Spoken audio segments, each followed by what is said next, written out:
안녕하십니까. Hello everyone. 영국문화원 서울교대 영어교육 웨비나를 시작하도록 하겠습니다. 오늘 그 첫 번째로 2022 개정 영어교육과정의 이해에 대한 웨비나입니다. 네, 오늘 참여해 주신 청중분들께 깊은 감사의 말씀을 드립니다. 오늘은 주한영국문화원의 폴 클레멘슨 원장님께서 오셔서 축사를 해주시겠습니다. 다음으로는 주형미 박사님께서 개정 영어교육과정의 이해에 대해서 설명해 주시겠습니다. 저는 이 웨비나의 진행을 맡은 서울교육대학교의 영어교육과 안경자 교수입니다. 반갑습니다.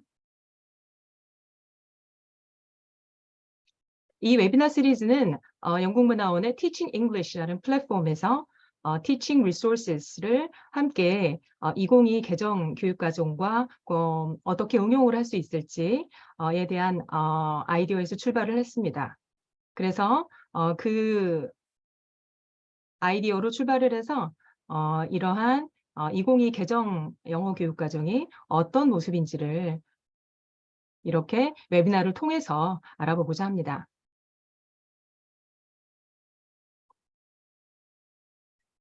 이제 영국문화원 원장님의 소개를 해드리면서 원장님의 오프닝 스피치를 듣도록 하겠습니다. Let me introduce the Director of British Council Korea, Paul Clemenson. So now he will talk about his opening remarks today. Thank you so much, Professor. And hello and good evening, everyone. A very warm welcome on behalf of the British Council to this webinar. We're really delighted to be able to work with you in this way. And it's what the British Council is all about in Korea, in fact. You may have heard, it's the 50th anniversary of the British Council in Korea this year. This webinar is a great example of what we've done over the years and what we'll continue to do. We support the development and the improvement of the teaching of the English language. And of course, we also teach English directly through our teaching centres as well. We also offer access to UK examinations, including IELTS, to Koreans who want to study in other countries to achieve their goals and dreams. And of course, you may have also heard that we also work in arts and culture to establish better understanding and trust between people in the UK and in Korea so that they can work together much better on the big global issues of the day. And of course, we do all that in partnership with partners in Korea. So a big thanks today to our partner on these webinars, which is Seoul National University of Education. Many thanks to them for working with us on this. I think we've got about 1,700 people register for this webinar, but looks as though we're still going up from 570 participants. So that's great news. And I think a further 700 plus are also registered for the next webinar. This shows how important and valued this work is, I think. And it all arises from a program that we call English Connects. Now, this is a digital program, and it's accessible globally to all teachers and all teacher educators in the world who can get online. Essentially, it provides professional development for teachers and educators. It provides resources and peer support, and basically creates an online global community of English teachers and professionals. And it's working. Right now, we've got about 7 million users from, I think, 200 plus countries on the platform, which is a great result for us and extremely helpful to the world community of which you're part. What we're encouraging is teachers taking responsibility for your own professional development and using the support and the resources and the network that we have created in order to do that. A lot of the approach came from our response to COVID, when the world unfortunately retreated online by necessity, and we took our existing Teaching English online platform and we made that offer even better. And that brings us back to English Connects. And this month-long webinar series for Korea is called Teacher Takeaway. This is the first of the 5 webinars in the series, so there's 5 total, focusing on issues like today, the revised English curriculum, also on English digital literacy, literature-based English reading education, and other hot topics. So there's a lot more to come after this webinar. I would encourage you to join as many as you possibly can.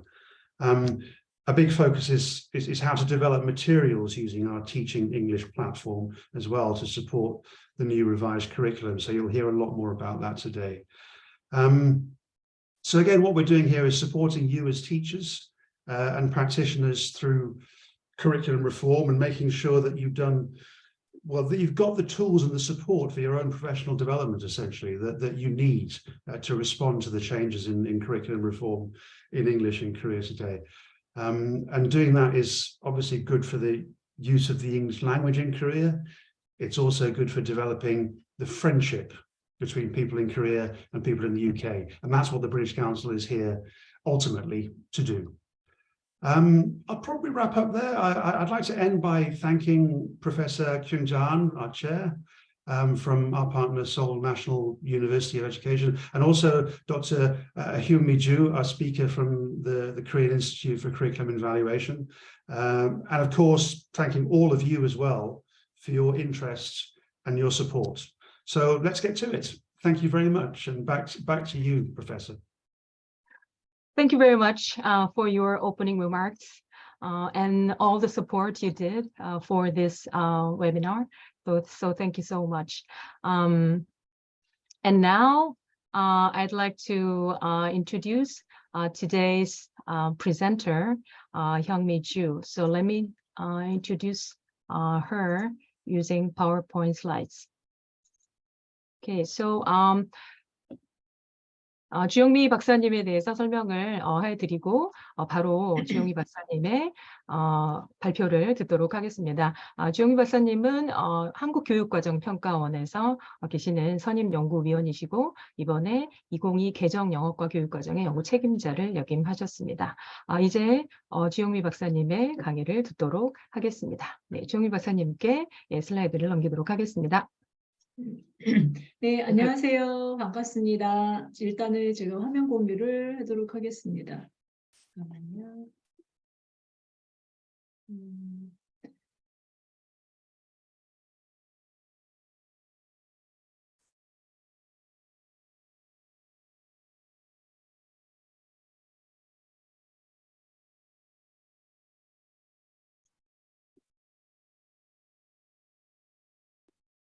네, 잘 보이시나요? 네, 잘 보입니다. 네, 시작하시면 네, 되겠습니다. 네, 반갑습니다. 이렇게 많이 들어오실 거라고 예상을 못했는데 관심이 지금 많은 시기인 것 같기도 하고 교육과정이 이제 새로 개정된 지 얼마 안 돼서 다들 궁금해 하시는 것 같다라는 생각이 듭니다. 이게 사실은 이제 초중 고등학교를 다 아우르는 교육과정에 대한 설명을 좀 드려야 돼서 많은 내용이 전달이 될 거긴 한데 그래도 끝까지 밤 늦은 시간이지만 끝까지 잘 들어주시기를 부탁을 드립니다. 아시다시피 작년 12월 22일에 저희가 교육과정 2022 개정 교육과정이 고시가 됐습니다. 그거 관련해서 전반적으로 이제 교과를 아우르는 총론의 큰 방향에 대해서 간략하게 설명을 드리고 그리고 이제 그 총론의 방향에 맞춰서 우리 영어과가 어떻게 개정이 됐는지에 대해서 초중고를 조금 학교급을 분리를 해서 말씀을 드리도록 하겠습니다. 네. 일단은 이 자료를 좀 보시면 총론 잠깐만요. 네. 총론에서 지금 제시하고 있는 2022 개정 교육과정의 비전은 포용성과 창의성을 갖춘 주도적인 사람입니다. 그래서 여기서 주요한 키워드가 포용성, 창의성, 주도성 이런 부분들이 중요한 키워드였고요. 이번에 이제 2022 교육과정의 이 비전을 가지고 교육과정 개정이 추진이 되었습니다. 두 번째, 이제 그러면 이 교육과정을 통해서 지향하고자 하는 우리나라의 교육의 방향을 살펴보시면 일단은 저희가 교육과정의 문서를 보셔서 아시겠지만 앞부분에 총론의 제일 시작 부분에 우리나라 교육에서 추구하는 인간상을 매 교육과정 기마다 새로 개정을 해서 제시를 하고 있습니다. 이번 2022 개정 교육과정에서도 이제 크게 4가지에 대한 추구하는 인간상을 제시를 하고 있는데, 첫 번째가 자기주도적 사람, 창의적인 사람, 교양 있는 사람, 더불어 사는 사람. 그래서 중요한 이 4가지고요. 사실은 이 추구하는 인간상은 이전에 2015 개정 교육과정에서도 지금 같은 지향점으로 제시를 하고 있는 인간상입니다. 근데 약간의 그 키워드들이 조금 바뀌었고, 이러한 추구하는 인간상이 나오기까지의 이제 저희 그 전반적인 교육과정이 왜 바뀌어야 되는지에 대한 부분, 그다음에 어떻게 바뀌어져야 되는지 이런 부분에 대해서 이제 많은 연구와 많은 의견 조사가 있었고요. 이제 가장 교육과정이 이제 바뀌어야 되는 가장 큰 이유는 아시다시피 이제 사회가 정말 빠르게 바뀌고 있습니다. 4차 산업혁명이 도래한 건 이미 이제 시작이 됐고, 심지어 이제 인구가 급감하고 특히 학령 인구가 이제 줄어드는 거, 그 다음에 학습자의 성향이 변화한다든지, 이제 주변에 우리의 기후 환경이 변화한다든지 해서 불확실성이 점점 심화되고 있는 요 미래를 가고 있는 현 사회에 대해서 현재 2015 때 교육과정에 대한 이제 개정에 대한 필요성이 제기가 돼서 이제 그런 부분의 필요성을 가지고 새로운 교육과정이 개정되기도 했고요. 그리고 이제 이번 교육과정기의 가장 큰 특징은 개정을 할 때 다양한 집단의 의견을 수렴했다라는 부분입니다. 특히 이제 일반 국민을 대상으로 한 의견 수렴 절차가 있었습니다. 그 2021년에 한 달 정도에 걸쳐서 10만 명 정도의 이제 국민의 의견 수렴을 했고요. 국가교육회의가 주관해서 설문조사를 해서 앞으로 우리나라의 교육과정이 바뀌어야 되는 주요한 키워드들이 무엇인지에 대한 설문조사를 진행을 했었고, 이제 그런 키워드들이 반영이 된 게 이제 추구하는 인간상에 지금 녹여져 있는 부분입니다. 변화하는 사회, 우리나라 일반 국민들의 생각, 그 다음에 이제 학문적인 측면에서 글로벌 동향.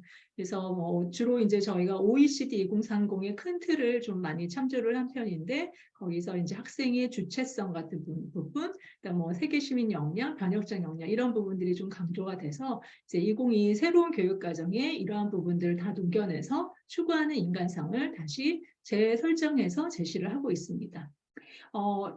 지금 네 가지의 추구하는 인간상은 모든 교과에 다 적용되는 큰 우상 같은 역할의 개념이기 때문에 이런 부분에 개념 키워드들은 좀 주의 깊게 봐주시면 좋을 것 같습니다. 네.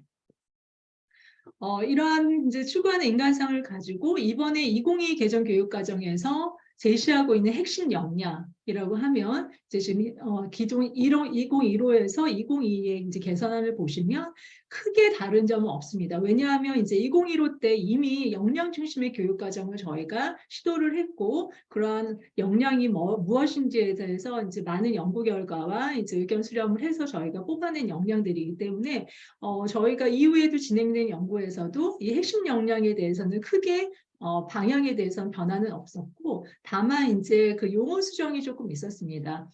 자기관리, 지식정보 처리, 창의적 사고 역량, 심리적 감성 역량, 공동체 역량은 이제 이름도 그대로 가고 있고요. 다만 이제 의사소통 역량이라는 핵심 역량을 이제 소통을 하지만 협력적인 소통이다라는 협력이라는 그 키워드를 좀 더 강조하기 위해서 핵심 역량의 이름을 협력적 소통으로 바뀐 거고, 사실은 이제 그 개념은 기존의 2015 때랑 거의 비슷하다고 생각을 하시면 될 것 같습니다. 그래서 이번 2022 개정 교육과정의 핵심 역량은 크게 이 6가지가 되겠습니다. 그러면 이러한 핵심 역량은 각 교과에서 다 달성하도록 이제 권장이 되고 있고요. 가장 이제 모든 교과를 다 학습을 한 이후에 우리나라 학생들이 갖춰야 될 기초 소양이 무엇이냐라고 했을 때 언어 소양, 수리 소양, 디지털 소양 이 3가지를 다 갖추게 할 것이다라는 게 큰 그림이 되겠습니다. 이러한 그림을 가지고 각 교과에서 교과 교육과정을 개정을 했습니다. 지금 이 2번째를 보시면 교과에 반영해야 될 부분이 아까 말씀드린 추구하는 인간상, 핵심 역량, 뭐 이런 부분들에 대한 것이 있었고, 그거 이외에 이제 크게 모든 교과에 반영하기를 원하는 방향들이 있었습니다. 생태전환 교육, 그다음에 시민성 함양을 위한 민주시민 교육, 디지털 AI 소양 함양 교육. 그래서 크게 이 세 가지는 모든 교과에 다양한 방식으로 적용을 하도록 권장이 되었습니다. 이 부분은 저희 교과에서도 크게 이제 뭐 민주시민교육 같은 건 되게 직접적인 연계를 하려고 노력을 했고, 디지털 AI 소양 함량 교육 같은 경우는 이제 뭐 매체 활용 교육이라든지 그다음 교사학습이랑 평가 쪽에 많이 녹여내려고 노력을 했습니다. 그래서 그런 부분은 이제 추후 뒷부분에 다시 말씀을 드리고요. 모든 교과에 반영되는 총론의 주요 사항이 이러한 크게 세 가지다라는 말씀을 이제 드립니다. 네. 이번에 2022의 교육과정의 가장 큰 중요한 이제 키워드 중에 하나가 학습자 맞춤형 교육이라는 부분입니다.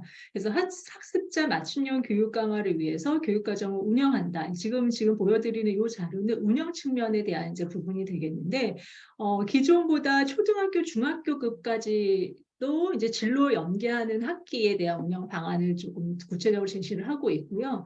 그 다음에 이제 가장 많이 들어보신 고교학점제라는 용어들, 그게 고등학교에 어쨌든 그 체제의 큰 개편이 있었습니다. 이 고교학점제에 기반한 고등학교의 교육과정 구현을 해야 되는 이제 큰 교육과정 운영에 대한 이제 안이 필요한데, 여기서는 이미 뭐 많은 선생님들이 아마 익숙해지셨을 것 같아요.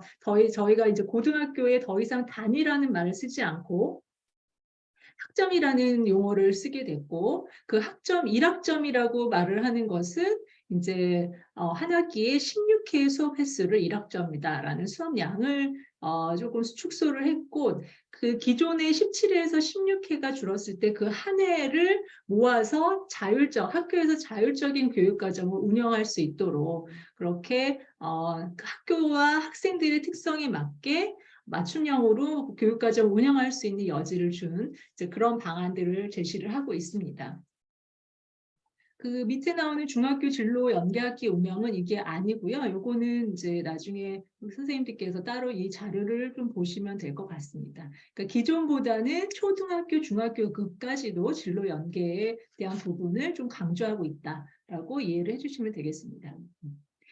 그다음 고교학점제라는 이제 체제 변화가 있으면서 이제 선택 과목을 구조를 다시 개편을 했는데, 기존의 선택 과목도 사실은 많이 있었음에도 불구하고 분류 체계를 조금 수정을 했습니다. 지금 보시면 왼쪽에 있는 파트는 2015에 대한 파트고요. 2015의 그 전문교과의 전문교과 1의 특목고에서 주로 가르쳤던 이 과목이 보통교과로 올라옵니다. 그래서 보통교과에서 공통과목과 선택과목 이렇게 두 개가 분리가 되고, 크게 이제 공통과목은 모든 학생이 공통적으로 배워야 될 기본 학력을 의미를 합니다. 그리고 선택과목은 크게 세 가지의 군으로 나뉘고 있습니다. 일반 선택, 융합 선택, 진로 선택.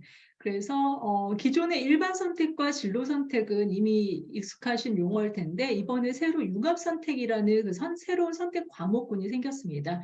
이제 이 부분은 크게 두 가지의 그 중점이 될 텐데요. 교과와 교과 간의 주제에 대한 융합 과목이 있을 수 있고, 실생활의 응용을 위한 과목.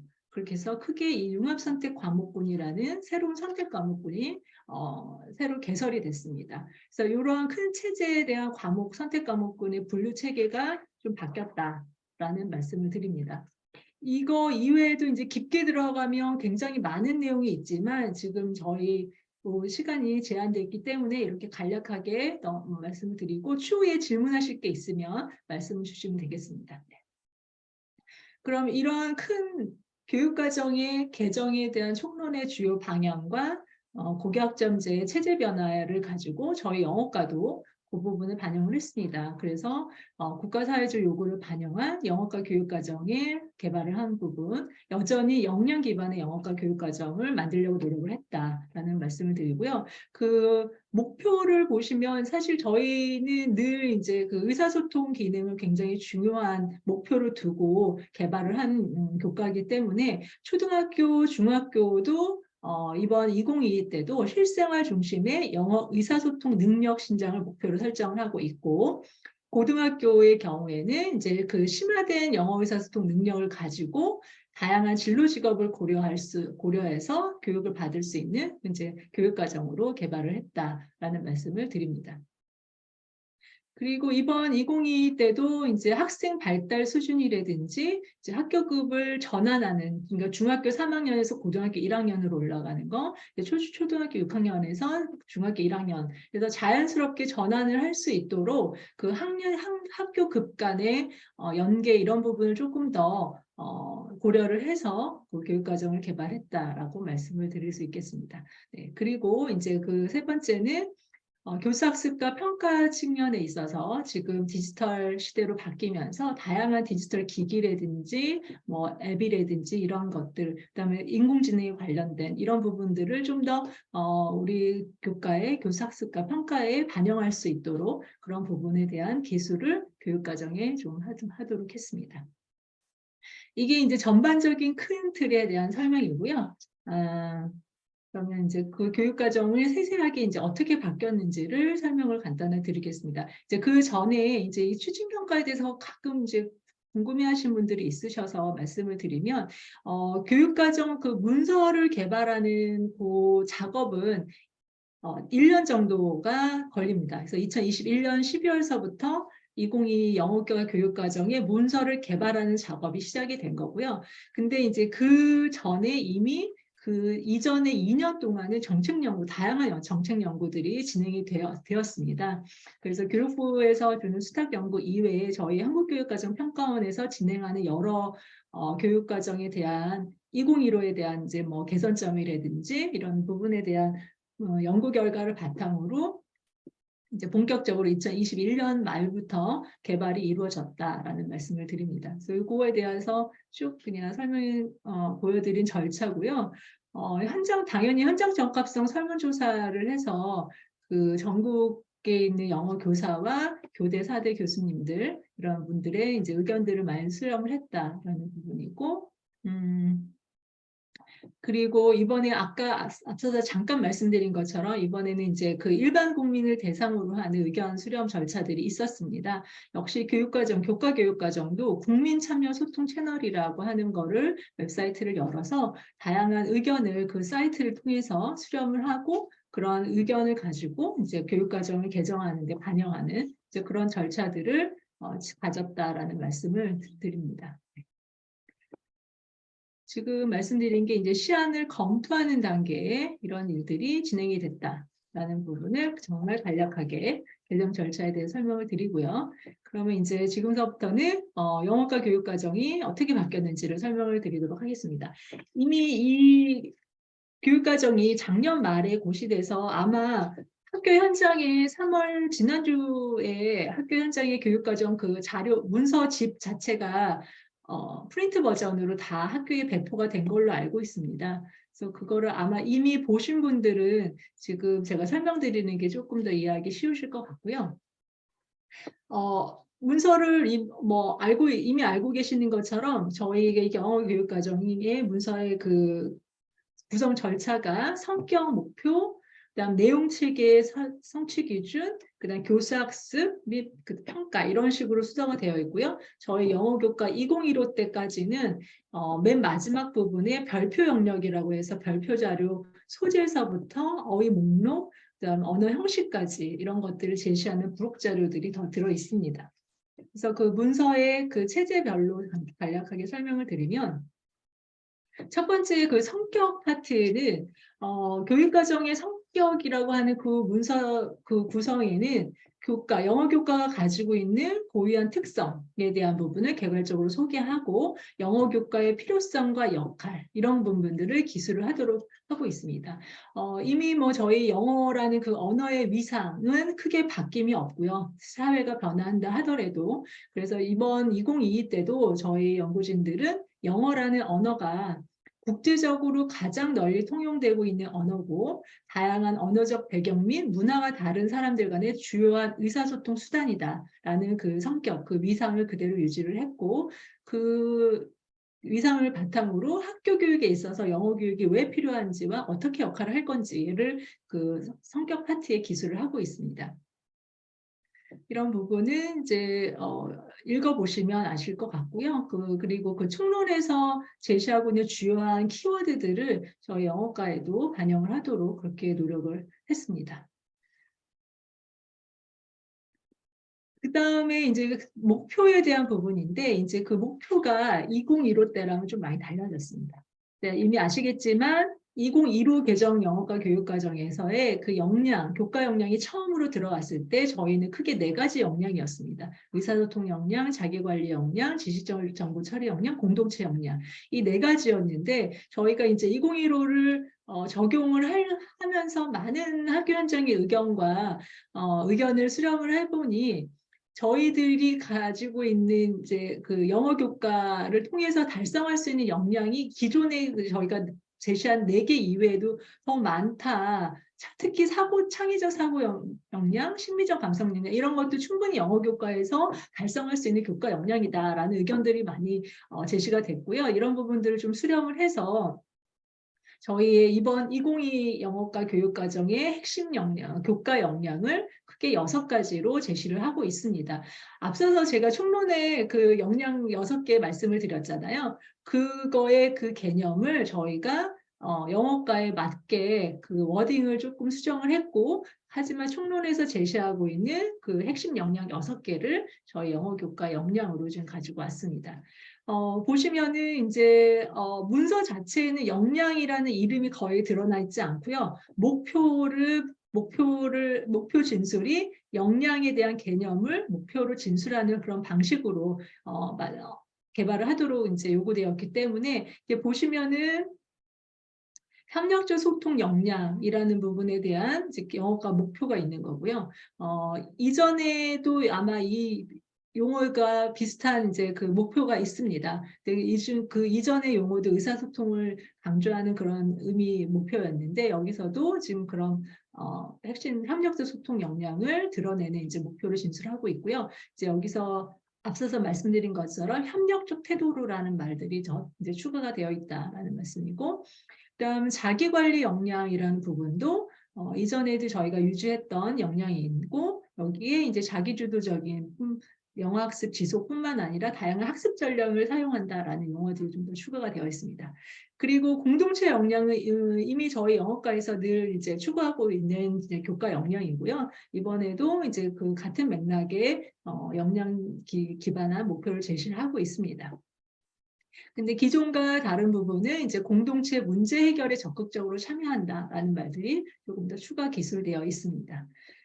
그다음 이제 창의적 사고 역량에 대한 부분이 이제 새로 들어간 그 목표 부분입니다. 그래서 보시면 이제 영어로 전달되는 다양한 분야의 지식, 기술, 경험을 융합적으로 활용하고 비판적으로 사고하여 자신의 생각을 창의적으로 표현할 수 있다라는 이런 부분이 중요한 목표로 지금 들어와 있습니다. 이제 뒷부분에 이 목표를 가지고 어떻게 성취 기준과 연계되는지 그런 부분을 일단 다시 설명을 드리고요. 그다음 5번째 역량, 심리적 감성 역량도 이번에 새로 추가가 됐습니다. 그래서 영어로 표현된 다양한 자료와 작품을 통해서 인간에 대한 공감적 이해와 심리적 감수성을 기르고 이를 바탕으로 삶의 의미와 가치를 발견하고 향유할 수 있다. 굉장히 이제 거창한 말이긴 하지만 이러한 부분도 저희 영어 교과에 충분히 연계돼서 달성될 수 있는, 함양될 수 있는 역량이라고 보기 때문에 이렇게 5번째로 이런 중요한 목표를 제시를 하고 있습니다.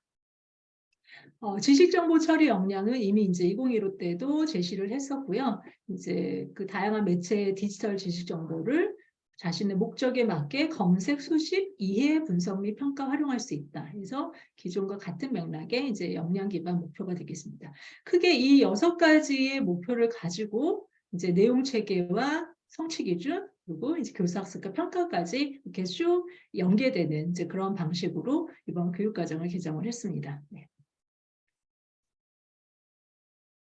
이 부분을 이제 저희가 이제 영어 의사소통 역량이라는 거를 이전에 이제 용어에 대한 혼선이 조금 있었습니다. 첫 번째 기존의 이제 2015 영어과 교육과정에서는 첫 번째 목표가 영어 의사소통의 역량을 개념한 것처럼 그렇게 조금 이렇게 축소돼서 좁게 해석된 역량의 개념이었는데 이번에는 영어 의사소통 역량이라고 하는 가장 큰 총괄 목표를 두고 이 총각 목표를 달성하기 위해 아까 제가 말씀드린 6개의 목표들이 다 함량이 돼서 최종적으로는 영어 의사소통 역량을 기르게 된다라고 저희가 그렇게 구조화해서 이런 피겨를 보여주고 있습니다.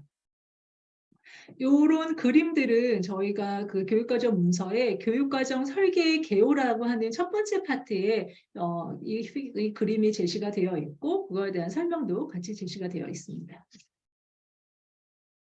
여기까지가 이제 성격과 목표에 대한 부분이고요. 그러면 이제 기존의 성격 목표를 새로 바뀐 걸 가지고 이제 내용 체계표를 이제 새로 만들어야 되는데 아마 이제 보셔서 아시는 분도 있으시겠지만 내용 체계표 양식이 이전과는 또 많이 달라졌습니다. 각각의 그 영역 또는 이제 뭐 다른 교과는 단원이라는 말을 쓰지만 어쨌든 그 영역을 먼저 분리하고 나서 각 영역마다 이러한 표를 개발을 하도록 되어 있습니다. 핵심 아이디어, 그다음에 그 범주라고 하는 거는 이제 내용 요소를 보여주는데 그 내용 요소를 구성하고 있는 큰 틀이 지식점 이해, 과정점 기능, 가치점 태도입니다. 이 표만 드렸을 때 우리 영어과에서는 뭘 채워넣을 수 있을까 이런 부분에 대해서 굉장히 처음에 저희도 되게 막막했고 개발한 사람 입장에서는 그런데 이제 나오더라고요. 그래서 어떻게 나오는지를 보여드리면 아까 그 표에 각각의 이제 핵심 아이디어, 그다음에 지식점 이해, 과정점 기능, 가치 태도 이렇게 해서 내용들이 조금 더 2015 때랑은 정말 많이 다르게 굉장히 구체적인 내용 요소들이 추가가 됐습니다. 근데 이제 자세히 들여다보면은 기존의 2015 때도 제시하고 있는 것을 어찌 보면은 다시 재구조화하고 좀 더 추가하고 개발하고 이제 그런 개선된 모습이라고 생각을 해주시면 될 것 같습니다. 그래서 이거는 이제 예시를 보여드리는 거고요. 다시 일로 돌아와서 그러면 이제 그 각 내용 체계표를 개발을 할 때 모든 교과마다 각각의 그 설계 원리를 재개념화하도록 하고 있습니다. 그래서 영역이라고 하는 게 무엇인지 핵심 아이디어, 지식점 이해, 과정 기능, 가치 태도는 무엇인지. 근데 이제 저희가 이번 교육과정에서 가장 큰 변화라고 하면 영역이 변할 겁니다. 저희가 이제 보통 영역을 의사소통의 4개의 기능으로 분류를 했어요. 듣기, 말하기, 읽기, 쓰기. 근데 그 부분을 이제 저희는 이해 기능과 표현 기능에 크게 2가지로 분류를 했습니다. 그래서 이거에 대해서 많은 의견들과 많은 논의를 통해서 이제 이러한 영역 분류가 됐는데 사회가 다변화되고 다양한 매체 활용이 되면서 이게 듣기, 말하기, 읽기, 쓰기가 딱 분리되기가 어려운 그렇죠? 들으면서도 보고 읽으면서도 보고 뭔가 시청각 이미지가 결합되는 이제 그런 방식의 새로운 의사소통 방식들이 생기게 돼서 이제 저희 영어 교과에서는 더 이상 이거의 4개 기능을 이분하게 나누는 방식은 조금 지양해야 된다라는 이제 개선 의견들이 많이 나와서 이번에 저희가 영역을 듣기 읽기와 말하기 쓰기를 조금 2개에서 이해 기능과 표현 기능으로 분류하는 이게 가장 큰 변화라고 이해를 해주시면 되겠습니다. 그리고 각각의 그 이해 기능, 표현 기능의 그 영역을 분리를 하고 그 영역마다 핵심 아이디어, 그 영역을 아우르는 영역을 통해서 학생들이 결국은 함양해야 되는 내용들 이런 부분은 핵심 아이디어로 제시를 하고 있고요. 그 다음에 아까 그 표에서 보여드린 지식 이해, 과정 기능, 가치 태도의 내용 요소를 분리를 하고 있습니다. 그러면 지식점 이해에 우리 영어과에서 말하는 지식과 이해는 무엇인가? 라고 했을 때 왼쪽에 보이는 거는 이제 총론에서 제시하고 있는 개념이 되겠고요. 저희 영어과에서는 지식이라고 하는 게 언어 형태에 대한 지식, linguistic knowledge. 이거는 저희가 이제 뭐 기본적인 지식이라고 저희가 보고 있는 거고 그거에 추가돼서 이 언어가 사용되는 사회문화적 상황에 대한 맥락 이 부분도 저희 영어과에는 중요한 지식이자 이해 부분이다라고 보기 때문에 크게 언어 형태에 대한 지식, 그 다음에 사회문화적 상황에 대한 맥락해서 언어적 지식과 맥락 그 두 가지를 제시하는 방식으로 지식 이해에 대한 내용 요소를 구성을 하고 있습니다.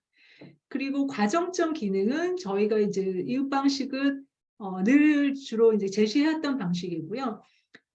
어떤 이제 듣기, 말하기, 읽기, 쓰기 과정에서 그 언어는 세부적인 언어 요소를 가지고 서로 간에 이제 유의미한 상호 과정을 통해 학생들이 영어를 내재하는 방식이다라고 이제 사실은 좀 그럴싸하게 말을 하고 있지만 저희가 결국은 말하는 뭐 세부 정보를 파악한다든지 그다음에 주요 내용을 파악한다든지 요약한다든지 그런 이제 조금 더 구체적인 디테일한 어떤 그 과정들 배움의 과정들이 되겠고요. 그게 결국은 언어 사용 목적의 기능이라고 저희가 지금 보고 있습니다. 그래서 과정 기능에는 이제 크게 이런 두 가지 의미를 가지고 저희가 개발을 했고 그다음 이번에 새로 들어온 파트입니다. 가치 태도.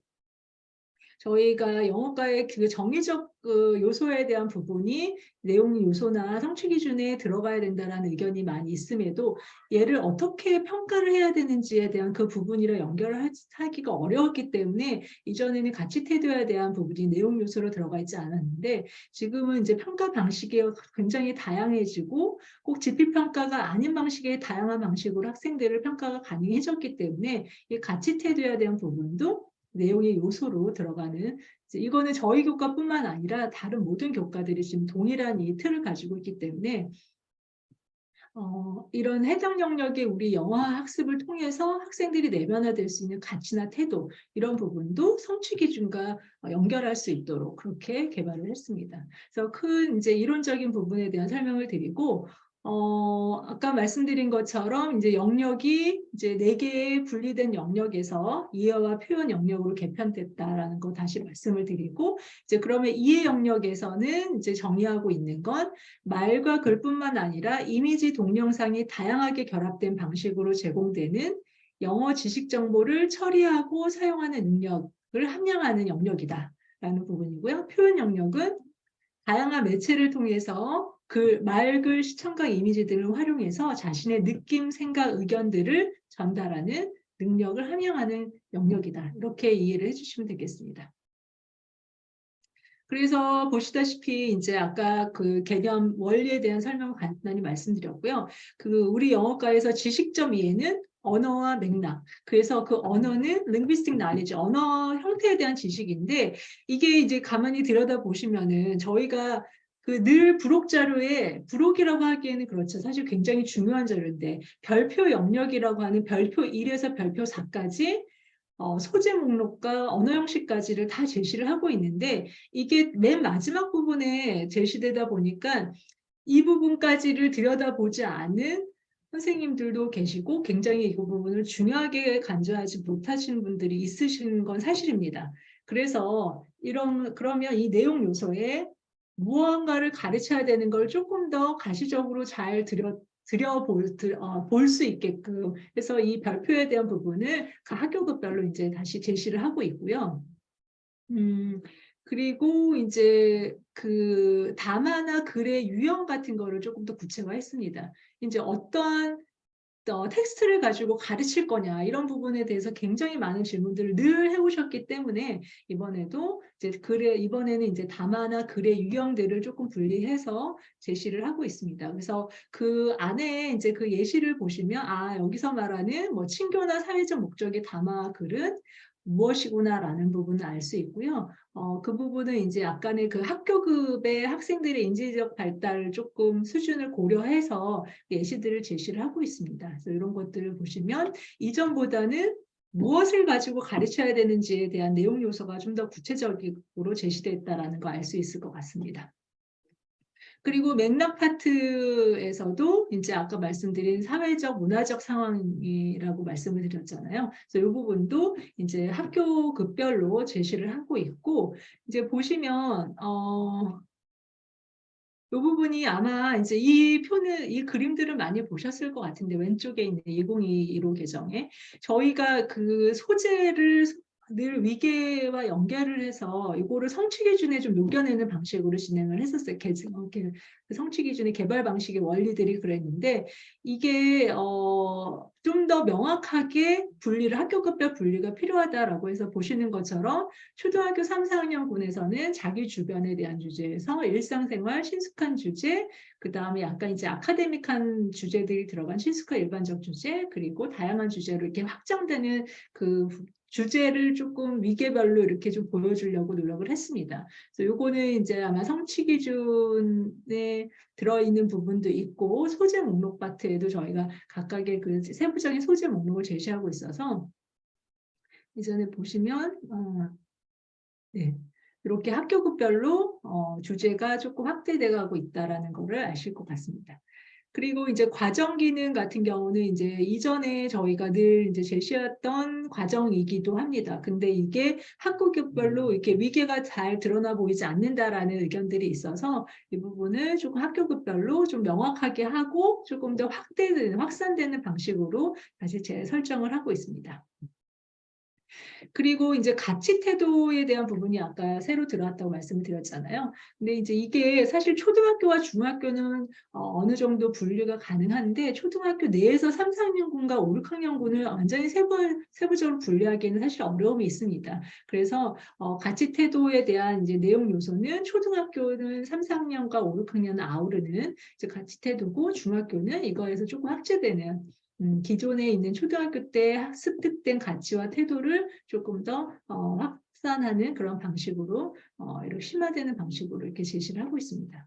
그래서 이 내용 체계 표는 이제 아마 문서를 보시면은 더 자세하게 아실 것 같고요. 요거는 예시, 이거는 이해 영역에 대한 예시입니다. 그래서 요거와 동일하게 좀 내용이 다른 표현 영역에 대한 내용 체계표가 있습니다. 큰 이 내용 체계표를 가지고 이제 성취 기준을 개발하는 방식입니다. 그런데 이제 그 내용 체계표 하나가 성취 기준이 되는 방식이 아니고요. 그 세 가지 범주인 지식이해, 과정기능, 가치 태도를 혼합해서 하나의 성취 기준으로 제시하는 방식을 추구하고 있고 이번에는 역량이 기존에 이제 역량이 4가지 중에 일부만 성취 기준에 연계해서 제시되었다면 이번에는 6개의 역량을 골고루 성취 기준에 다 연계할 수 있도록 그렇게 저희가 노력을 했다라는 말씀을 드립니다. 네.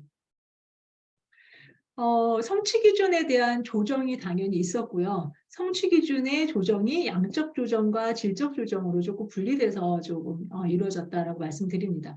그 양적이라는 게 이제 성취 기준 수의 조정인데 아시다시피 이번에 보시면 고등학교급 같은 경우는 수업 실수의 변화가 있었습니다.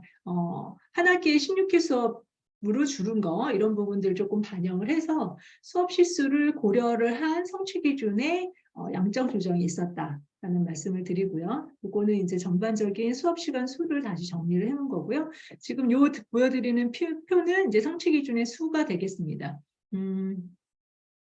이 성취 기준의 수가 이제 영역별로도 조금 고려될 수 있도록 밸런스를 맞출 수 있도록 조금 노력을 했다라는 말씀을 드리고 고등학교 같은 경우는 이제 공통 영어가 1과 2가 있는데 이미 이제 아까는 말씀을 안 드렸지만 공통 영어가 이전에는 1년 동안 가르쳐지는 과목이었다면 이번에는 고교학점제가 이제 도입이 되고 나서는 이게 학기 단위로 성적을 내야 되는 운영 방식을 가지기 때문에 공통 영어 1과 2를 한 학기당으로 분리를 해서 1과 2가 있습니다. 그래서 요거는 이제 공통 영어 1에 해당되는 게 첫 번째고 두 번째 공통 영어 2가 되겠습니다. 그래서 요 표는 참조를 해주시면 될 것 같고요. 선택 과목을 아까 이제 3가지 크게 다른 선택 과목의 그 새로운 분류, 그거에 맞춰서 개설된 과목들이 아마 이제 쭉 보여주실 것 같고요. 각각의 그 선택 과목의 성취 기준 수가 기존에 있었던 과목이 조금 더 수정된 과목이 어떻게 바뀌었는지, 그 다음에 아예 새로운 과목들이 이제 그 경우에는 성취 기준 수가 어떻게 변했는지, 요거를 조금 더 종합 정리해주고 있는 표입니다. 이거를 보시면은 이제 지금 기본 영어와 공통 영어라는 게 있는데 요거는 잠깐 설명을 하고 넘어가야 될 것 같아가지고 공통 영어는 기존의 공통 과목에 해당되는 공통 영어였고 기본 영어라는 게 이제 2015 때 뒷부분에 2019년에 개발돼서 학교현장 20년에 이제 적용을 한 건데 얘가 원래 기본 영어가 진로 선택 과목군에 있었던 건데 얘를 이제 공통 과목군 안으로 다시 재분류를 했고요. 이 기본 영어의 성격은 공통 영어를 합숙하기가 어려운 학생들을 위해서 조금 더 난이도가 쉬운 과목으로 개발을 한 겁니다. 그래서 공통 학점제가 이제 적용이 되면 그 이수를 해야 되는 부분이 있는데 공통 영어를 이수하지 못한 학생들을 위해서 제도적으로 만들어 놓은 과목이어서 대체하는 과목이다라고 보시면 될 것 같습니다. 그리고 영어 1과 2 영어 독해와 작문이 이제 일반 선택 과목군에 해당되는 과목이 선택 과목이 되겠고요. 그다음에 직무영어, 영어 발표와 토론, 심화영어, 영미문학 읽기, 심화영어 독해와 작문 여기까지가 지금 이게 진로 선택 과목군에 해당되는 선택 과목입니다. 그리고 융합 선택 과목은 실생활 영어와 미디어 영어, 생화, 세계문화와 영어. 그래서 이 크게 이제 세 가지의 과목이 융합 선택 과목이고요. 저희 영어 교과는 이제 융합 선택 중에 교과 간에 연계하는 융합 과목이 나오기가 어렵기 때문에 주로 이제 실생활에 응용할 수 있는 그런 과목 위주로 개설을 했다라고 말씀드립니다. 네. 그리고 요 파트는 이제 성취 기준을 개발을 할 때 질적인 부분을 좀 고려를 했다라는 거고요. 주로 이제 CFR 같은 걸 많이 참조를 했고, 그 다음에 이제 학년 간에 초등학교 같은 경우는 이제 주로 기초문해력, 영어의 기초문해력을 좀 더 신경을 써서 개발을 성취 기준을 보강을 했다라는 말씀을 드리고, 이제 중학교 같은 경우는 이제 언어 내기능, 지금은 표현과 이해 영역인데 이제 영역 간의 그 비중을 조금 밸런스를 맞추려고 노력을 했다라는 부분을 말씀드립니다. 요거는 이제 하나 예시인데 요거는 다 설명드리기는 어렵지만 저희가 이제 여러 가지 역량들을 어떻게 내용 체계와 성취 기준에 연결할 것인가 이런 부분에 대해서 좀 보여주기 위해서 이제 제가 이거를 준비를 한 건데 지금 이게 자기관리 역량입니다. 흥미와 관심을 가지고 자기주도적으로 영어학습 지속한다. 이 목표를 가지고 어떠한 영어 내용 체계에서 연결할 것인가라고 보면 저희가 과정점 기능에 이제 학습 전략에 대한 부분들을 조금 구체적으로 제시한 부분이 있습니다. 그래서 시각 단서 활용해서 듣거나 읽을 내용을 예측한다든지 다양한 매체로 표현된 담화나 글을 듣거나 읽는다든지 이런 부분의 내용 체계와 이제 또 가치 태도, 아까 그 흥미와 관심 이런 부분에 대한 부분도 자기관리 역량에 들어있는 키워드이기 때문에 흥미와 자신감을 갖고 듣거나 읽으며 즐기는 태도, 이제 이러한 부분들의 내용 체계를 가지고 성취 기준을 개발을 연결을 한 겁니다. 그래서 적절한 전략을 활용하여 일상생활 주제에 관한 담화나 글을 읽거나 듣거나 읽는다. 그다음 다양한 매체로 표현된 담화나 글을 흥미와 자신감을 가지고 듣거나 읽는다. 이렇게 연계를 했다라는 부분이고요. 이제 그 다음에 예시도 이제 공동체 역량을 어떻게 성취 기준까지 연결했는지 이제 이런 부분에 대한 거고 보시면 지식점 이해에 이제 세부적인 내용들을 집어넣고 이런 것들 가치 태도에 있는 그 공동체 역량에 대한 부분을 성취 기준으로 이렇게 연결을 하고 있다라는 거를 보여드린 부분입니다. 지금 시간 관계상 이 부분은 빨리빨리 넘어가도록 하겠습니다. 그래서 저희가 이제 교과 역량 중에 새로 추가된 역량이 있다고 말씀을 드렸잖아요. 그래서 창의적 사고, 심리적 감성, 지식 정보 처리 역량이 초등학교급에서는 어떻게 제시하고 있는지 성취 기준으로 그래서 이렇게 새롭게 들어간 부분이다라는 거고요. 특히 심리적 감성 역량의 초등학교급에서도 시, 노래 이야기를 공감하며 듣는다. 또는 공감하여 듣거나 읽는다. 이런 식의 성취 기준으로 연결을 하려고 노력을 했다라는 부분입니다. 그 다음에 이제 이게 초등학교급에 좀 해당되는 부분이긴 한데 기존에 저희 영어 교과에서 많은 초등학교 선생님들이 파닉스 교육을 좀 강화해달라는 얘기를 지속적으로 해왔었습니다. 그래서 이번에도 그 부분에 대한 의견 수렴을 해서 반영을 하고자 했고 성취 기준을 조금 더 수업 시수를 좀 많이 활용돼서 할 수 있도록 성취 기준 자체도 추가가 됐고, 예를 들면 표현 영역 같은 것까지 이해뿐만 아니라 표현 영역에도 이 파닉스가 연결해서 할 수 있도록 그렇게 제시를 하고 있다라는 말씀을 드리고요. 이 각각의 성취 기준에 대해서는 문서를 보시면 아시겠지만 성취 기준에 대한 해설이 제공이 되어 있습니다. 그래서 굉장히 브로드하게 보이는 이 성취 기준을 조금 더 선생님들이 이해하기 쉽게 이렇게 해설을 하고 있다라고 봐주시면 되고, 어쨌든 초등학교급에서는 파닉스 교육을 강화했다라는 말씀을 드리고, 그리고 이제 초등학교급의 또 다른 특징은 이제 읽기와 쓰기의 통합, 그러니까 이해 기능과 표현 기능을 통합하는 부분을 강조해서 성취 기준도 개발을 했다라는 말씀입니다. 그래서 뭐 문장 읽고 문장을 보고 쓰기 뭐 이런 등의 이제 서로 두 가지의 다른 영역을 좀 더 연결하려고 노력했다라는 말씀을 드립니다. 그리고 이제 이전에 3, 4학년군과 5, 6학년군의 약간 분절적인 거에 대한 이제 의견들, 비판적인 의견들을 좀 반영해서 자연스럽게 하나의 성취 기준이 좀 더 심화되는 방식으로 연계를 학년군별로 연계를 했다라는 말씀을 드릴 수 있겠습니다. 굉장히 시간이 빨리빨리 가네요. 네. 그 다음에 요거는 이제 그 중학교급에 대한 내용인데 아까 설명을 드린 원리여서 이거는 그냥 간단히 넘어가겠습니다. 그러면 중학교급에서 공동체의 역량이 어떻게 성취 기준까지 연결됐는지를 지금 보여주는 거고요. 크게 이제 그 연계되는 방식은 앞에 초중에 설명드리는 거와 같습니다. 그래서 이제 이번에 뭐 전략이라든지 매체 사용이라든지 이런 부분에 대한 그러니까 가치대도에 대한 성취 기준이 새로 신설이 됐다라는 말씀을 드립니다. 네.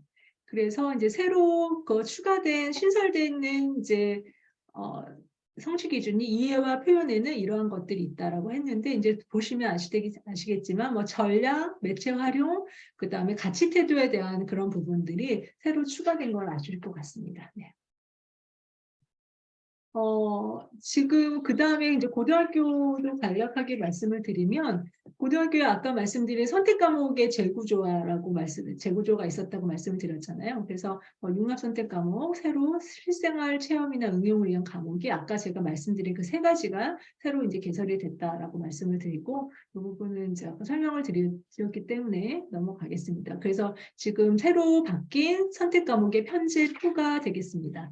근데 이제 저희가 이미 아시겠지만 이 과목들 간에 사실은 위계가 있습니다. 그래서 그 위계를 어휘의 수로 이제 일단은 그 어휘 수만으로도 사실은 위계를 다 나타내는 건 아니고요. 선택 과목의 어휘 수로 일단은 그 과목의 위계를 설정을 하고 있는데 이번도 지금 보시다시피 기본 영어에서 세계문화 영어까지 어떤 위계를 가지는지를 보실 수 있을 것 같습니다. 그래서 이거는 PPT 내용을 좀 봐주시면 될 것 같습니다. 네. 그리고 이제 교사학습과 평가는 이제 어차피 이제 그 구현하는 방식에 대한 설명이어서 그 특징은 앞서도 잠깐 말씀드린 것처럼 교육 환경의 변화를 반영할 수 있도록 그리고 실생활 맥락과 연계할 수 있도록 교사학습 방법에 대해서 좀 더 구체적으로 이전보다는 조금 더 구체적으로 제시를 하려고 노력을 했다라는 부분이고요. 그리고 이제 저희가 그 코로나19를 겪으면서 그 온오프라인 블렌디드 수업에 대한 필요성과 이제 실제 활용도가 많이 높아졌기 때문에 그런 부분을 고려한 교사학습 방법에 대한 이제 안내들이 제시가 되어 있습니다. 그리고 고등학교급 같은 경우는 이제 최소 성취 수준 보장이라는 게 학점제 개편으로 인해서 되게 중요한 보장 지도가 들어왔기 때문에 그거를 위한 교사학습 방법에 대한 부분이 이제 안내가 되어 있고요. 그 다음에 이제 평가 파트는 이제 역량 함량에 대한 평가가 당연히 이제 구현되도록 하고 있고 개별 맞춤형 평가가 굉장히 중요한 포인트여서 이제 그런 부분에 대한 추가 내용들이 기술이 되어 있다. 그리고 이제 지금 현재 뭐 에듀테크 활용하는 부분이 굉장히 많이들 얘기가 되고 있는데 이런 부분에 대해서도 평가에 대한 부분에 이제 안내를 하도록 노력을 하고 있다. 라고 말씀을 드립니다. 그래서 기존보다는 교사학습과 평가가 조금 더 구체적이고 새로운 사회 변화상을 좀 반영을 했다라고 이해해 주시면 되겠습니다. 그 다음에 이제 마지막 부분이고요. 지금 빨리 끝내야 될 것 같아서 지금 보시면 이제 크게 이제 그 별표 영역에 대한 4가지에 대한 변화입니다. 요거는 말씀을 드려야 될 것 같아서 첫 번째 그 소재 목록을 기존에 저희가 큰 대범주만 19개로 그냥 쭉 제시를 했었습니다. 근데 이제 그 부분이 너무 대범주다 보니까 그러면 그 범주에 해당되는 구체적인 세부 내용이 무엇인지에 대해서 사실은 이제 많은 질문이 있었고, 별표 자료가 조금 더 이전보다 구체화된 그 배경에는 이전에는 이 별표 영역의 자료를 교과서를 개발하시는 분한테 굉장히 중요한 자료였지만 이제는 각각의 선생님들께서 교수학습 자료를 직접 제작하고 만드는 이제 그런 기회들이 많고 필요성이 있기 때문에 이 별표 영역에 대한 내용들도 자세히 들여다보기를 시작하셨더라고요. 그래서 이제 나중에 뭐 평가 자료든 교수학습 자료들을 개발을 할 때 조금 더 구체적인 안내를 해드리는 게 도움이 될 거다라고 생각을 해서 별표 영역에 대한 그 내용들이 보다 좀 더 구체적으로 수정이 됐습니다. 그래서 보시면 지금 얘가 4번까지만 보여드린 건데요. 크게 9개의 범주가 있고 각각의 그 범주에서 세부 내용들이 들어가 있습니다. 그리고 이제 사회생활 관련 일이라든지 뭐 생태전환이라든지 디지털 인공지능 뭐 이런 부분의 민주시민 이런 부분에 대한 범주에 대한 세부 내용은 총론에서 제시하고 있는 주요한 세부 내용들이 있습니다. 그래서 그런 부분을 최대한 저희 영어과에도 반영을 해서 적용을 했다라고 말씀을 드릴 수 있습니다. 그 다음에 의사소통 기능과 예시문도 이제 당연히 그 예시문에 대한 수정이 있었고 가장 큰 변화는 이전에 그 세모로 초등영어에서 사용할 수 있는 그 권장 예시문들을 표시를 해놨는데 이 부분에 대한 그 표시는 삭제를 했습니다. 왜냐하면 그걸 표시를 한 부분만 초등학교에서 쓰다 보니까 교과서를 좀 더 다양하게 개발하고 싶은 이제 출판사 개발자 입장에서는 그게 이제 다양성을 저해하는 요인이다. 그래서 그 부분 삭제했고 다만 이제 뒷부분에 언어 형식에서 초중고에 뭘 써야 되는지를 저희가 지정을 하고 있기 때문에 그 부분을 반영해서 학교급별 언어 형식에 반영을 해서 의사소통 기능을 자유롭게 쓸 수 있도록 그렇게 권장을 했고 그리고 이제 기존의 의사소통 기능을 말하기와만 연결해서 늘 써오셨어요. 근데 이제 그 기능이라는 게 꼭 말하기뿐만 아니기 때문에 쓰기에도 활용할 수 있도록 특히 표현 영역에도 활용할 수 있도록 뭐 단어와 글이라는 부분에 대한 이제 새로운 영역을 만들고 기존에 있는 이제 내용들을 재구조화해서 다시 정리를 했다라고 말씀을 드립니다.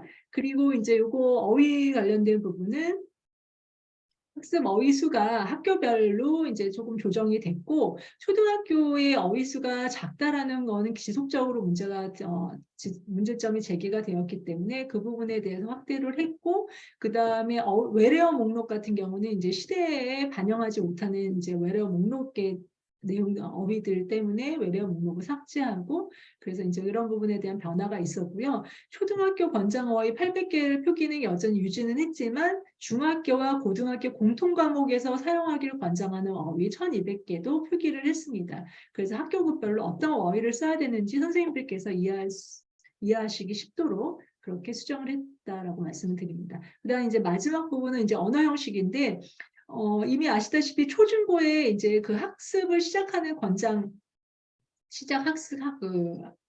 학교급을 저희가 이제 표시를 해주고 있는데 이 초중고가 제대로 잘 찍혀져 있는지에 대해서 기존의 다양한 이제 레퍼런스를 참조해서 저희가 다시 조정을 했고 그 다음에 이제 계속 의견을 주셨던 것 중에 이 예시문에 대한 범주명을 좀 알려달라고 계속 하셨어요. 그래서 이제 그 부분에 대해서 범주명을 단 영어로 제시했다라는 거죠. 그 영어를 한국말로 번역하는 데서 또 오인이 생기기 때문에 영어로 범주명을 제시를 했다라고 말씀을 드립니다.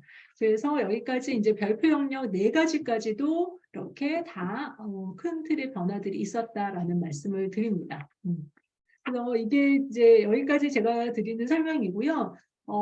아마 많은 질문들이 있으실 거고, 또 많은 내용을 아셔야 될 겁니다. 그래서 오늘 제가 드리는 설명은 굉장히 개괄적인 설명이고, 추후에 뭐 다른 연수 기회나 이럴 때 좀 더 구체적으로 학교급별로 좀 분리한 연수를 좀 진행을 해서 선생님들이 충분히 이해하실 수 있도록 그렇게 노력을 해보도록 하겠습니다.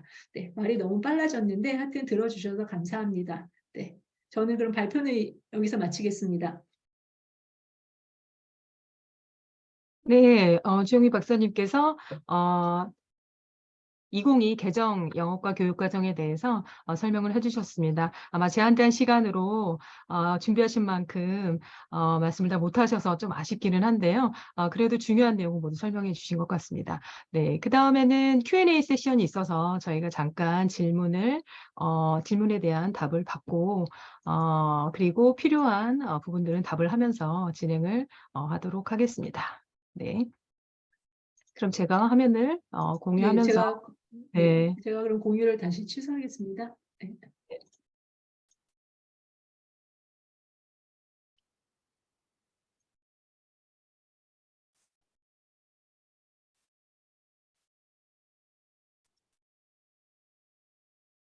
네, 그러면 Q&A 세션으로 저희가 같이 한번 말씀을 나눠 볼 텐데요.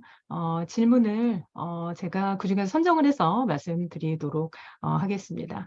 네, 가장 큰 질문은 언어를 배우는 목적이 의사소통이라는 점은 두말할 나위가 없지만 교실 밖에서 사용할 기회가 없는 상황에서 영어 교육의 목표가 의사소통이라고 하기엔 교육과정이 교육실 수업과 괴리가 있을 거라고 봅니다. 우리나라 상황에 맞게 의사소통 능력 신장과 더불어 영어 교육의 지향점을 담은 목표가 필요하지 않을까요? 라고 목표에 대해서 이렇게 또 말씀을 해주셨는데요. 네, 박사님 이에 대한 답을 하신다면 어떻게 하시겠습니까? 그 영어를 사용해야 되는 가장 큰 목적은 의사소통의 목적이라는 거는 아무도 모두 다 동의를 하실 거라고 생각을 하고 그 질문 주신 말씀대로 우리가 EFL 상황이기 때문에 이거를 최대한 학교 영어 교육에서는 영어 사용 기회를 최대한 제공하는 방향으로 가야 된다라는 부분을 이제 성격이 기술을 하고 있고 실제로 이제 교사학습을 진행을 할 때 영어 의사소통을 활용할 수 있는 다양한 기회들을 다양한 교사학습 방법을 통해서 활용을 하도록 그렇게 유도를 하고 있는 거고요. 지금 질문하시는 이제 질문자가 영어 교과 목표가 영어 의사소통이 아니다라고 얘기하실 것 같지는 않은데, 네, 일단은 이제 영어 의사소통이라는 거를 반드시 말을 통해서 뭐 글을 통해서만이 아니고 아까 제가 말씀드린 그 영어과의 목표 6가지. 영어를 배움으로써 공동체 역량도 길러지고 자기관리 역량도 함양이 되고 창의적 사고, 감성적 역량 해서 조금 큰 범위에서의 영어 소통, 의사소통 역량이라는 걸 좀 이해를 해주시면 그 큰 총괄 목표에 저희가 지금 교과 목표로 잡아 있는 것들이 다 서로 연계될 수 있다라고 저는 이해를 하거든요. 그래서 그렇게 조금 기존에 알던 영어 의사소통이라는 그 개념을 좁게 말로 하고 글로 표현하는 그냥 커뮤니케이션하는 방식이다라는 거에서 조금 더 확대돼서 생각을 해주시면 좋을 것 같습니다. 네, 알겠습니다. 그리고 그 개정 영어과 교육과정에 대해서 영어 버전이 있는지 많이 궁금해 하시는데 거기에 대해서는 말씀해 주시겠어요? 네. 지금 불행히도 없고요. 그리고 교육부에서 그거를 개발할 계획도 사실은 없습니다. 예. 그래서 지금 사실은 이제 이 영어 교육 과정이 영어로 없다라는 건 굉장히 참 슬픈 현실이지만 그거를 어느 누구도 지금 이니시에이트 할 수가 없는 상황이어서 좀 저희가 지속적으로 좀 고민을 해보겠습니다. 예. 그리고 기존에는 저희 우리나라의 영어 교육의 교육 과정을 들여다보고 싶어하는 그 외국의 그 기관이나 뭐 학교들이 사실 없었어요. 근데 이제 최근 들어서 굉장히 많이 궁금해는 하시더라고요. 그래서 저희 그 부분은 추후에 교육부랑도 좀 지속적으로 협력도 하고 고민을 해보겠습니다. 단 이제 총론은 있습니다. 교육과정의 총론은 영문으로 개발을 현재 하고 있어서 아마 이번 하반기에는 이제 영어로 된 버전을 보실 수 있을 겁니다. 네, 알겠습니다. 네, 총론은 있고 영어과 교육과정은 조금 더 고려가 필요해서 아마 좀 기다려 보는 게 필요하지 않을까 싶은데요. 소재라든지 그런 측면에 있어서는 저희가 이번에 프로젝트를 진행하면서 영문화를 시켰습니다. 그래서 그런 부분 일부는 아마 다른 프로젝트라든지 연구자들이 하지 않을까 하는 그런 생각이 드는데요. 그 집대성한 그런 문서도 또 기다려지기도 합니다. 네, 알겠습니다. 네, 그럼 한 가지만 더 이제 답변을 저희가 진행을 하고 아마 이 웨비나 시간을 맞춰야 될 것 같은데요. 네, 나머지 답변에 대해서는 제가 최대한 또 가능하면 답변을 드리도록 노력을 하도록 하겠습니다. 네, 고등학교에서는 대입 등을 이유로 교과 간 융합 교육이 중요한 화두가 되고 있는데요. 2022 개정 영어 교육과 과정에서 영어과는 교과 간 융합보다 실생활 위주의 융합을 하셨다고 하셨는데, 네, 그 차이가 어떻게 되나요? 라고 여쭤보시는데요. 네네네.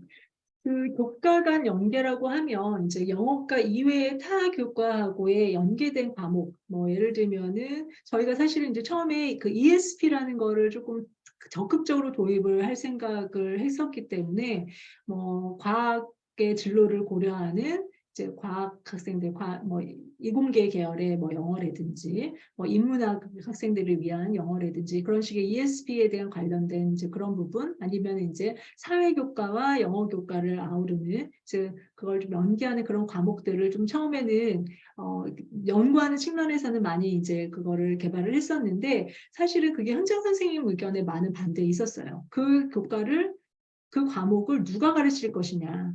저희는 아직은 우리나라 현실상 팀티칭이라는 게 이제 현실적으로 가능하기가 어렵고 가능하지가 않고 그래서 저희가 그러면 그 총론에서 원하는 정말 진정한 의미의 교과 간 연계 과목이라는 거는 이번 2022에선 사실 나오기 어렵다라고 봤고 그러면 우리 영어 융합교육 선택 과목 융합 선택 과목군에서 우리 영어과가 할 수 있는 건 최대한 실생활에서 활용되고 응용될 수 있는 과목으로 가자라는 거였고 그나마도 저희가 연계를 하려고 노력했던 게 이제 세계문화와 영어인데 이거는 사실은 이제 문화와 언어는 사실 뗄 수 없는 부분이니까 기존에도 그런 비슷한 영어권 문화, 영미권 문화라는 이제 그 과목들도 있어서 기존의 거를 조금 더 디벨롭을 해서 사회와 문화에 대한 부분이 조금 더 추가된 이제 그런 부분의 과목으로 조금 개선을 좀 했습니다. 그래서 이게 진정한 의미의 교과 간 연계가 어렵다는 거고 또 총론에서 얘기하는 그 융합 선택 과목군은 뭐 기술과 과학이라든지 그런 특정한 교과에 대한 그 교과 간 연계를 추구하려고 했던 그 노력입니다. 그래서 저희는 일단은 실생활 응용 쪽으로 갔다 이렇게 말씀을 드립니다.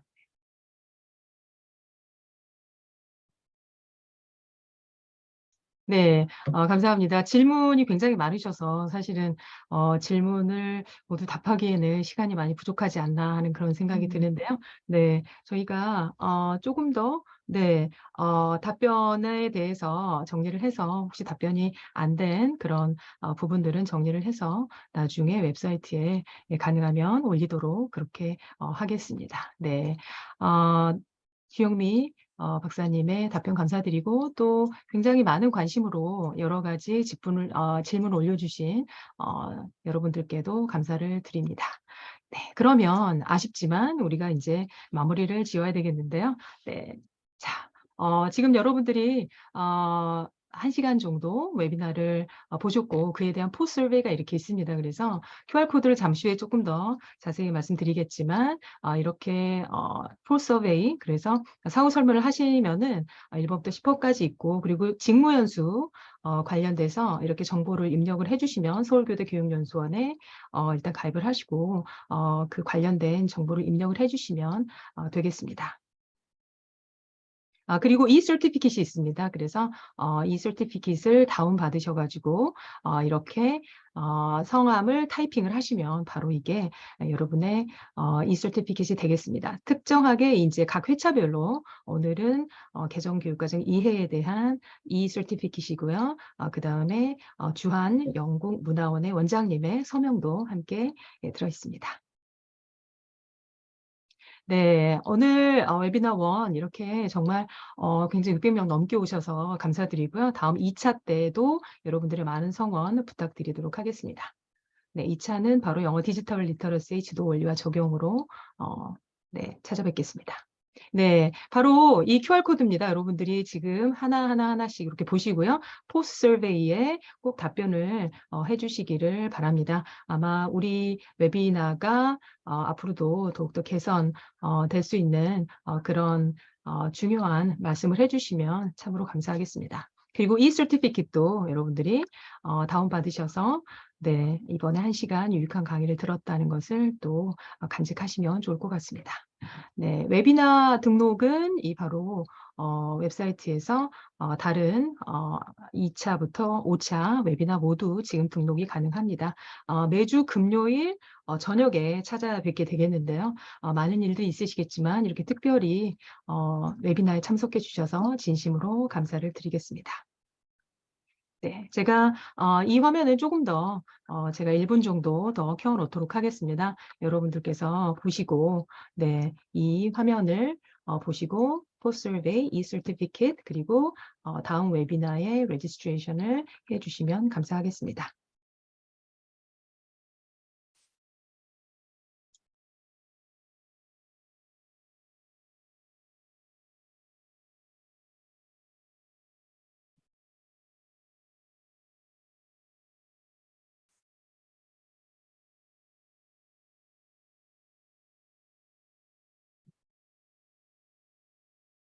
네, 그럼 먼저 인사를 드리고 다시 그 화면으로 넘어가도록 하겠습니다. 네, 여러분들 정말로 감사드리고요. 다음번 웨비나에서 또 뵙도록 하겠습니다. 감사합니다.